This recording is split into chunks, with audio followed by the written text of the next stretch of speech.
Hi hello ನಮಸ್ತೆ, ನಾನು ರಾಜು ಅಷ್ಟೇ. ನೀವು ನೋಡ್ತೀರಾ centre point Kannada YouTube channel. ಸಚಿವ ಡಿ ಸುಧಾಕರ್ ಅವರ ಆರೋಗ್ಯ ಸ್ಥಿತಿ ಮತ್ತಷ್ಟು ಗಂಭೀರ. ಯಾರು ಈ ಡಿ ಸುಧಾಕರ್? ರೆಡ್ಡಿಯ ಆಪರೇಷನ್ ಕಮಲ ಜೊತೆಗೆ ಜಾರಕಿಹೊಳಿಯ ಕೇಸ್ನಲ್ಲಿ ಸಂತ್ರಸ್ತೆಗೆ ದುಡ್ಡು ಕೊಟ್ಟಿದ್ರ ಡಿ ಸುಧಾಕರ್? ಏನಿದು ಅಪ್ಡೇಟ್? ಇವೆಲ್ಲವನ್ನು ನೋಡೋಣ. ಅದಕ್ಕಿಂತ ಮೊದಲು ಇಲ್ಲಿ ತನಕ ನಮ್ಮ ಚಾನಲ್ನ ಸಬ್ಸ್ಕ್ರೈಬ್ ಮಾಡಿಲ್ಲ ಅಂದರೆ ಈಗಲೇ ಸಬ್ಸ್ಕ್ರೈಬ್ ಮಾಡಿ, ಜೊತೆಗೆ ಕಾಮೆಂಟ್ಗಳ ಮುಖಾಂತರ ತಮ್ಮ ಅಭಿಪ್ರಾಯವನ್ನು ತಿಳಿಸಬಹುದು. ವೀಕ್ಷಕರೇ, ಸಚಿವ ಡಿ ಸುಧಾಕರ್ ಅವರ ಆರೋಗ್ಯ ಸ್ಥಿತಿ ದಿನದಿಂದ ದಿನಕ್ಕೆ ಮತ್ತಷ್ಟು ಕ್ಷೀಣಿಸ್ತಾನೆ ಬರ್ತಾನೆ ಇದೆ. ಮೊನ್ನೆ ಡಿ ಸುಧಾಕರ್ ಅವರನ್ನು ನೋಡಲು ಹೋದಂಥ CM ಅವರು ಕೂಡ ಒಂದು ಸ್ವಲ್ಪ ಬೇಸರದಲ್ಲಿ ಮಾತನಾಡಿದರು ಮತ್ತು ಇಲ್ಲಿಯ ತನಕ ಡಿ ಸುಧಾಕರ್ ಅವರಿಗೆ ಪ್ರಜ್ಞೆ ಬಂದಿಲ್ಲ, ಪ್ರಜ್ಞೆ ಬಂದ ನಂತರ ವೈದ್ಯರು ಮುಂದಿನದನ್ನು ಹೇಳ್ತಾರೆ ಅನ್ನುವಂಥ ಸ್ವಲ್ಪ ಸೂಕ್ಷ್ಮ ಸಂಗತಿಯನ್ನು ಕೂಡ ಹೇಳಿದರು. ಜೊತೆಗೆ ನಿನ್ನೆ ಎಲೆಕ್ಟ್ರಾನಿಕ್ ಸಿಟಿಯಲ್ಲಿರುವಂಥ ಕಿಮ್ಸ್ ಆಸ್ಪತ್ರೆಗೆ ಭೇಟಿ ಕೊಟ್ಟು ಡಿ ಸುಧಾಕರ್ ಅವರ ಆರೋಗ್ಯವನ್ನು ನೋಡಿದಂಥ DK ಶಿವಕುಮಾರ್ ಅವರು ಕೂಡ ಸ್ವಲ್ಪ ಮಟ್ಟಿನ ಬೇಸರದ ಮಾತುಗಳನ್ನ ಆಡಿದ್ರ. ಜೊತೆಗೆ ಅವರ ಕುಟುಂಬಸ್ಥರ ಜೊತೆಗೆ ಕಿಮ್ಸ್ ಆಸ್ಪತ್ರೆಯಲ್ಲಿರುವಂಥ ವೈದ್ಯರ ಜೊತೆಗೆ ಸುದೀರ್ಘವಾದ ಮಾತುಕತೆಯನ್ನು ನಡೆಸಿ ಅದಾದ ನಂತರ ಅವರು ಪೋಸ್ಟ್ ಕೂಡ ಮಾಡ್ತಾರೆ. ಪೋಸ್ಟ್ ಮಾಡಿ, ಇಲ್ಲ ನಾನು ವೈದ್ಯರ ಜೊತೆ ಮಾತನಾಡಿದ್ದೇನೆ, ಕುಟುಂಬಸ್ಥರ ಜೊತೆ ಮಾತನಾಡಿದ್ದೇನೆ ಅನ್ನುವಂಥ ಮಾತನ್ನು ಹೇಳ್ತಾ ಅವರು 2 ಫೋಟೋಗಳನ್ನ ಕೂಡ ಹಾಕಿದ್ರು. ಒಂದು ಫೋಟೋ ವೈದ್ಯರ ಜೊತೆ ಮಾತನಾಡ್ತಿರುವಂಥ ಒಂದು ಫೋಟೋ, ಜೊತೆಗೆ ಮತ್ತೊಂದು ಫೋಟೋ ಸುಧಾಕರ್ ಅವರು ಬೆಡ್ ಮೇಲೆ ಮಲಗಿರುವಂಥ ಒಂದು ಫೋಟೋ ಕೂಡ ಹಾಕಿದ್ರು. ಆದರೆ ಆ ಫೋಟೋ ಹಾಕಿದ ಕೆಲವೇ ನಿಮಿಷಗಳ ಅಂತರದಲ್ಲಿ ಸುಧಾಕರ್ ಅವರು ಬೆಡ್ ಮೇಲೆ ಮಲಗಿದಂಥ ನಿತ್ರಾಣ ಸ್ಥಿತಿಯಲ್ಲಿರುವಂಥ ಒಂದು ಫೋಟೋವನ್ನು ಡಿಲೀಟ್ ಮಾಡ್ತಾರೆ. ಅದಾದ ನಂತರ ಎಲ್ಲರಿಗೂ ಕೂಡ ಒಂದು ಸಂಶಯ ಬರುತ್ತೆ, ಇಲ್ಲ ಏನೋ ಹೆಚ್ಚು ಕಡಿಮೆ ಆಗುವಂಥ ಹಂತಕ್ಕೆ ಹೋಗಿದೆ, ಡಿ ಸುಧಾಕರ್ ಅವರ ಆರೋಗ್ಯ ತುಂಬ ಕ್ಷೀಣಿಸಿದೆ ಅನ್ನುವಂಥ ಫೋಟೋ ನೋಡಿದಂಥ ಅನೇಕರು ಮಾತನಾಡ್ಕೊಳ್ತಾ ಇದ್ದಾರೆ. ಮತ್ತು ಅದಕ್ಕೆ ಸಾಕ್ಷಿ ಎಂಬಂತೆ ಫೋಟೋ ಪೋಸ್ಟ್ ಮಾಡಿದ ಕೆಲವೇ ನಿಮಿಷಗಳಲ್ಲಿ DK ಶಿವಕುಮಾರ್ ಅವರು ಅದನ್ನು ಡಿಲೀಟ್ ಕೂಡ ಮಾಡ್ತಾರೆ. ಇದು ಒಂದು ಹಂತಕ್ಕೆ ಡಿ ಸುಧಾಕರ್ ಅವರ ಆರೋಗ್ಯ ಸ್ಥಿತಿ ಮತ್ತಷ್ಟು ಗಂಭೀರವಾಗಿದೆ ಅನ್ನುವಂಥ ಹಂತಕ್ಕೆ ಹೋಗಿ ತಲುಪುವುದಕ್ಕೆ ಮತ್ತಷ್ಟು ಪುಷ್ಟಿ ಕೊಡುತ್ತೆ. ಇನ್ನು ಈ ಸುಧಾಕರ್ ಯಾರು, ಅವರ ಬ್ಯಾಕ್ಗ್ರೌಂಡ್ ಏನಿತ್ತು, ಅವರ ಎಜುಕೇಷನ್ ಏನಾಗಿತ್ತು, ಅವರ ಫ್ಯಾಮಿಲಿ ಬ್ಯಾಕ್ಗ್ರೌಂಡ್ ಏನಾಗಿತ್ತು ಮತ್ತು ಅವರ ರಾಜಕೀಯ ಹಿಸ್ಟ್ರಿ ಏನಿತ್ತು ಅನ್ನೋದನ್ನು ನೋಡ್ತಾ ಹೋದರೆ, ಡಿ ಸುಧಾಕರ್ ಅವರು 1961 ಮಾರ್ಚ್ 28ರಂದು ಚಳ್ಳಕೆರೆಯಲ್ಲಿ ಹುಟ್ಟಿರ್ತಾರೆ. ಅದಾದ ನಂತರ ಚಳ್ಳಕೆರೆಯಿಂದ ಚಿತ್ರದುರ್ಗಕ್ಕೆ ಬಂದು ತಮ್ಮ ರಾಜಕೀಯ ಜೀವನವನ್ನು ಕೂಡ ಪ್ರಾರಂಭ ಮಾಡ್ತಾರೆ. ಇನ್ನು ಡಿ ಸುಧಾಕರ್ ಅವರು ಜೈನ ಸಮುದಾಯಕ್ಕೆ ಸೇರಿದಂಥವರು. 1961 ಮಾರ್ಚ್ 28ಕ್ಕೆ ಅವರ ಜನನ ಆಗತ್ತೆ.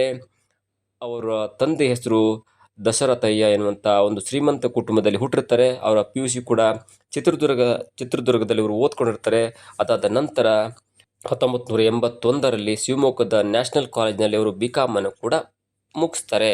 ಆ BCom ಮುಗಿಸಿದ ನಂತರ ಮತ್ತು ಉದ್ಯಮ ಕ್ಷೇತ್ರಕ್ಕೆ ಬರ್ತಾರೆ. ಉದ್ಯಮದ್ರು ಕೂಡ ಸ್ವಲ್ಪ ಯಶಸ್ಸನ್ನು ಕಾಣ್ತಾರೆ. ಆದರೆ ಅವರಿಗೆ ರಾಜಕೀಯ ನಂಟಿತ್ತು. ಯಾಕಂದರೆ ಚಳ್ಳಕೆರೆಯಲ್ಲಿ ಅವರ ಚಿಕ್ಕಪ್ಪ N ಜಯಣ್ಣನವರು 2 ಬಾರಿ MLA ಆಗಿರ್ತಾರೆ. ಅಂದರೆ ಚಳ್ಳಕೆರೆಯಲ್ಲಿ 1978 ಮತ್ತು 1989ರಲ್ಲಿ ಅವರ ಚಿಕ್ಕಪ್ಪನಾದಂಥ N ಜಯಣ್ಣ ಅವರು MLA ಆಗಿ ಆಯ್ಕೆಯಾಗಿ ಜನಸೇವೆಯಲ್ಲಿ ತೊಡಗಿಸ್ಕೊಂಡಿರ್ತಾರೆ. ಜೊತೆಗೆ ತನ್ನ ಅಣ್ಣನ ಮಗನಾದಂಥ ಡಿ ಸುಧಾಕರ್ ಅವರನ್ನು ಕೂಡ ತಮ್ಮ ಜೊತೆಗೆ ಸೇರಿಸಿಕೊಂಡು ಪ್ರಚಾರದಲ್ಲಾಗಿರ್ಬೋದು, ರಾಜಕೀಯದ ಒಂದು ಗುಟ್ಟನ್ನು ಹೇಳ್ಕೊಳ್ತಾ ಇರ್ತಾರೆ. ಹಾಗಾಗಿ ತಮ್ಮ ಚಿಕ್ಕಪ್ಪರಿಂದ ಬಂದಂಥ ಈ ರಾಜಕೀಯ ಅನುಭವವನ್ನು ಬಳಸಿಕೊಂಡು 2004ರಲ್ಲಿ ಕಾಂಗ್ರೆಸ್ನಿಂದ ಟಿಕೆಟ್ ಪಡೆದು ಚಳ್ಳಕೆರೆಯಲ್ಲಿ ತಮ್ಮ ರಾಜಕೀಯ ಜೀವನದ ವೃತ್ತಿಯ ಬದುಕನ್ನು ಆರಂಭ ಮಾಡಿ 2004ರಲ್ಲಿ ಮೊಟ್ಟ ಮೊದಲ ಬಾರಿಗೆ ಕಾಂಗ್ರೆಸ್ನಿಂದ MLA ಆಗಿ ಆಯ್ಕೆಯಾಗ್ತಾರೆ ಡಿ ಸುಧಾಕರ್ ಅವರು.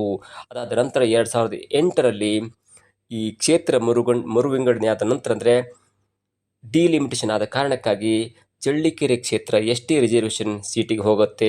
ಹಾಗಾಗಿ ಜೈನ ಸಮುದಾಯದ ಡಿ ಸುಧಾಕರ್ ಅವರು ಚಳ್ಳಕೆರೆಯಿಂದ ಹಿರಿಯೂರಿಗೆ ಬರ್ತಾರೆ.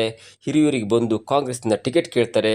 ಆದರೆ ಕಾಂಗ್ರೆಸ್ನಲ್ಲಿ ಟಿಕೆಟ್ ದೊಡ್ಡದಾಗಿ ಪೈಪೋಟಿ ಇದ್ದ ಕಾರಣಕ್ಕಾಗಿ ಕಾಂಗ್ರೆಸ್ ಹಿರಿಯೂರು ಕ್ಷೇತ್ರಕ್ಕೆ ಡಿ ಸುಧಾಕರ್ ಅವರಿಗೆ ಟಿಕೆಟ್ ಕೊಡಲ್ಲ. ಆದರೆ ಹಠ ಬಿಡದಂಥ ಡಿ ಸುಧಾಕರ್ ಅವರು ಇಂಡಿಪೆಂಡೆಂಟ್ ಆಗಿ ನಿಲ್ತಾರೆ ಮತ್ತು ತನ್ನ ಪ್ರಯತ್ನದಿಂದ ಇಂಡಿಪೆಂಡೆಂಟ್ ಆಗಿ ಕೂಡ ಗೆಲ್ತಾರೆ. ಹಾಗಾಗಿ 2ನೇ ಬಾರಿ ಅವರು MLA ಆಗಿ ಕ್ಷೇತ್ರವನ್ನು ಪ್ರತಿನಿಧಿಸ್ತಾರೆ. 2004ರಲ್ಲಿ ಚಳ್ಳಕೆರೆಯಿಂದ ಗೆದ್ದರೆ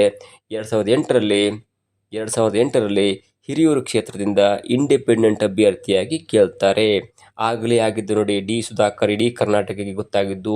ಡಿ ಸುಧಾಕರ್ ಇಂಡಿಪೆಂಡೆಂಟ್ ಆಗಿ ಗೆದ್ದ ನಂತರ ರೆಡ್ಡಿಯವರು ಆಪರೇಷನ್ ಕಮಲ ಮಾಡಿ 5 ಇಂಡಿಪೆಂಡೆಂಟ್ ಕ್ಯಾಂಡಿಡೇಟ್ನ ಯಡಿಯೂರಪ್ಪ ಗೌರ್ಮೆಂಟ್ಗೆ ಸೇರಿಸಿ ಯಡಿಯೂರಪ್ಪನವ್ರನ್ನ ಮುಖ್ಯಮಂತ್ರಿ ಮಾಡ್ತಾರೆ. ಯಾಕಂದರೆ ಯಡಿಯೂರಪ್ಪನವ್ರ ಹತ್ರ ಅಥವಾ BJP ಹತ್ರ ಮೆಜಾರಿಟಿಗೆ ಬೇಕಾದಂಥ ಒಂದು ಸೀಟ್ ಇರಲ್ಲ. ಹಾಗಾಗಿ 5 ಇಂಡಿಪೆಂಡೆಂಟ್ ಕ್ಯಾಂಡಿಡೇಟ್ಗಳನ್ನ ಸೇರಿಸಿಕೊಂಡು ಯಡಿಯೂರಪ್ಪನವರು ಮುಖ್ಯಮಂತ್ರಿ ಆಗ್ತಾರೆ. ಆಗ ಡಿ ಸುಧಾಕರ್ ಅವರಿಗೆ ಸಮಾಜ ಕಲ್ಯಾಣ ಖಾತೆ ಕೂಡ ಸಿಗತ್ತೆ ಮತ್ತು ಮೊಟ್ಟ ಮೊದಲ ಬಾರಿಗೆ ಅವರು ಮಿನಿಸ್ಟರ್ ಆಗಿ ಆಯ್ಕೆ ಆಗ್ತಾರೆ. ಅದಾದ ನಂತರ ಕೆಲವೊಂದು 5-6 ತಿಂಗಳ ನಂತರದಲ್ಲಿ ಕೆಲವೊಂದು ಮಂತ್ರಿಗಳು, ಕೆಲವೊಬ್ಬರು ಇಂಡಿಪೆಂಡೆಂಟ್ ಕ್ಯಾಂಡಿಡೇಟ್ಗಳು ರೆಬಲ್ ಆದಂಥ ಕಾರಣಕ್ಕಾಗಿ ಸ್ಪೀಕರ್ ಬೋಪಯ್ಯನವರು BJP 11 MLAಗಳನ್ನು ಮತ್ತು ಇಂಡಿಪೆಂಡೆಂಟ್ ಆಗಿರುವಂಥ 5 MLAಗಳನ್ನು ಡಿಸ್ಕ್ವಾಲಿಫೈ ಮಾಡ್ತಾರೆ. ಹಾಗಾಗಿ ಅವರ ಒಂದು ಮಿನಿಸ್ಟ್ರಿ ಕೂಡ ಹೋಗುತ್ತೆ. ಜೊತೆಗೆ ಕೋರ್ಟು ಮತ್ತು ಹೈಕೋರ್ಟ್ ಮತ್ತು ಮೇಲ್ಮನವಿ ಸಲ್ಲಿಸಿ ಅವರ ಒಂದು MLA ಮತ್ತೆ ಮರುಪಡಿಸ್ಕೊಳ್ತಾರೆ.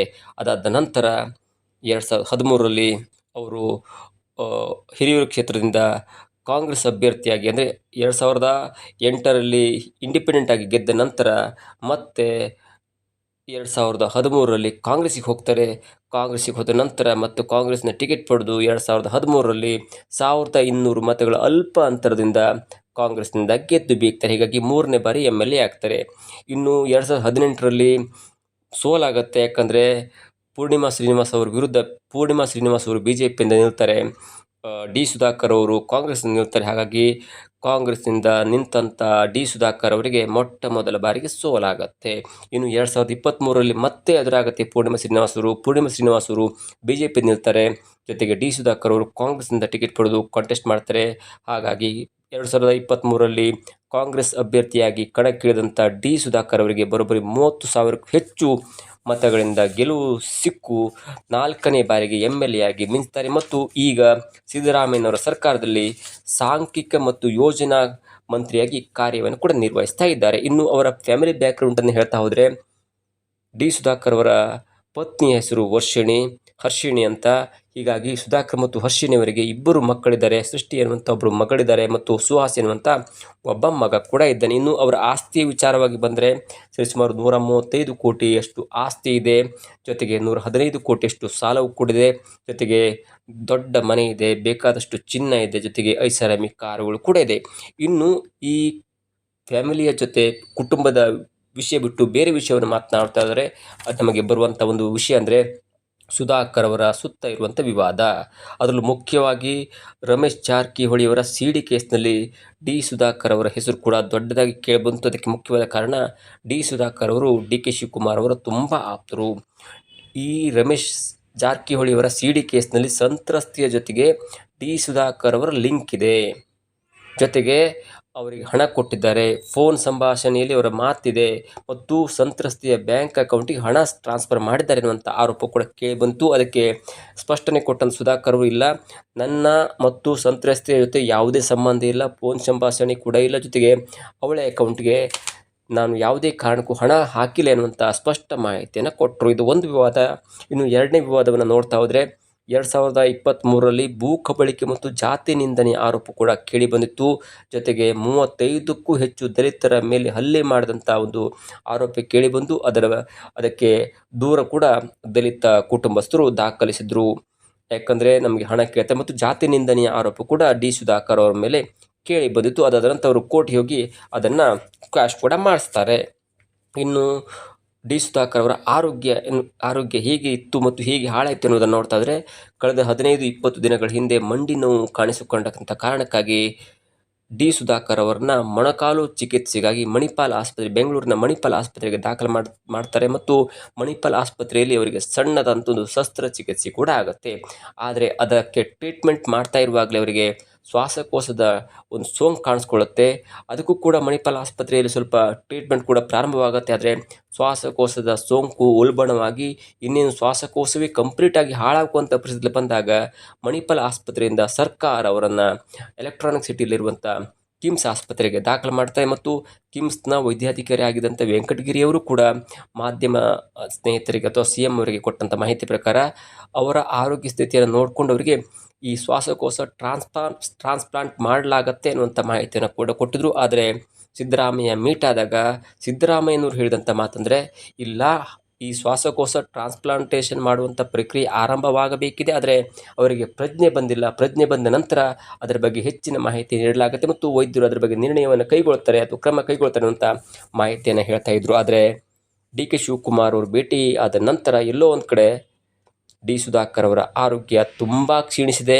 ಯಾಕೆಂದರೆ ಅವರ ಒಂದು ಫೋಟೋ ನೋಡ್ತಾ ಹೋದರೆ ಎಲ್ಲೋ ಒಂದು ಕಡೆ ಇದು ಒಂದು ಹಂತವನ್ನು ಮೀರಿ ಅವರ ಆರೋಗ್ಯ ಹದಗೆಟ್ಟಿದೆ ಅನ್ನೋದಕ್ಕೆ ಸಾಕ್ಷಿ ಕೂಡ ಸಿಗ್ತಾ ಇದೆ. ಏನೇ ಆಗಲಿ, ಸುಧಾಕರ್ ಅವರು ಈಗಿನ ಕರ್ನಾಟಕವನ್ನು ರಿಪ್ರೆಸೆಂಟ್ ಮಾಡ್ತಾ ಇರುವಂಥ ಒಬ್ಬ ಸಚಿವ. ಕಾಂಗ್ರೆಸ್ ಆಗಲಿ, BJP ಆಗಲಿ, JDS ಆಗಲಿ, ಅದಕ್ಕಿಂತ ಮುಖ್ಯವಾಗಿ ಕರ್ನಾಟಕದ ಮಂತ್ರಿ, ಅದರಲ್ಲೂ ಮುಖ್ಯವಾಗಿ ಯೋಜನೆ ಮತ್ತು ಸಾಂಖ್ಯಿಕ ಸಚಿವರಾಗಿ ಕೆಲಸ ಮಾಡ್ತಿರುವಂಥವರು ಮತ್ತು ಈಗಲೂ ಕೂಡ ಅವರು ಸಚಿವರಾಗಿದ್ದಾರೆ. ಹೀಗಾಗಿ ಕರ್ನಾಟಕದ ಅಭಿವೃದ್ಧಿಯ ಒಂದು ದೃಷ್ಟಿಯಿಂದ ಮತ್ತು ಜನರ ಸೇವೆ ದೃಷ್ಟಿಯಿಂದ ಡಿ ಸುಧಾಕರ್ ಅವರು ಆದಷ್ಟು ಬೇಗ ಗುಣಮುಖರಾಗಲಿ ಅನ್ನೋದು ಕೂಡ ನಮ್ಮ ಆಶೆ. ಆದರೆ DK ಶಿವಕುಮಾರ್ ಅವರು ಹಂಚಿಕೊಂಡಂಥ ಫೋಟೋ ಮತ್ತು ಹಂಚಿಕೊಂಡ ನಂತರ ಅಷ್ಟೇ ವೇಗವಾಗಿ ಅದನ್ನು ಡಿಲೀಟ್ ಮಾಡಿದಂಥ ಒಂದು ಫೋಟೋವನ್ನು ನೋಡ್ತಾ ಇದ್ರೆ ಎಲ್ಲೋ ಒಂದು ಕಡೆ ಡಿ ಸುಧಾಕರ್ ಅವರ ಆರೋಗ್ಯ ಸ್ಥಿತಿ ತುಂಬ ಹದಗೆಟ್ಟಿದೆ ಅನ್ನೋದು ಕೂಡ ನಮಗೆ ತಿಳಿದು ಬರ್ತಾ ಇರುವಂಥ ಮಾಹಿತಿಯಾಗಿದೆ. ಇದಾಗಿತ್ತು ಇವತ್ತಿನ ವಿಶೇಷ. ನೋಡ್ತಾ ಇರಿ centre point Kannada YouTube channel.